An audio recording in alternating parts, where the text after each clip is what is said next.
This is a piece of old Tibetan money. And I think it's significant because China always claims that Tibet was always part of China.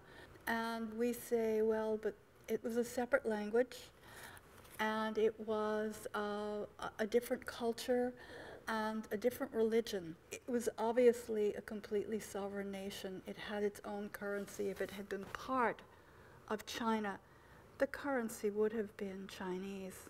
I'm Jane Stein. I live here in New York City, and I work in the theater as a builder and designer. My background's in sculpture, and I got into making masks and props and puppets for the theater right after college.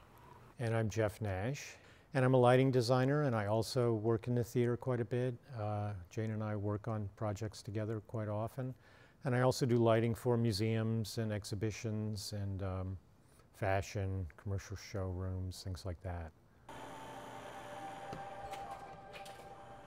So in '85, we were very lucky to be able to travel. Jeff actually had a reason to be in Beijing, and I followed him there. And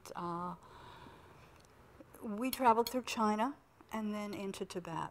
The Potala Palace, the pictures, there were supposed to be gardens in front of it, and it was all cinder block and corrugated metal, and there was an army encampment all along the river. You couldn't get to the river from the Jokong unless you went way around. And I remember going back to the hotel and crying. So when we came back, it was obvious to seek out a group that was protesting this occupation.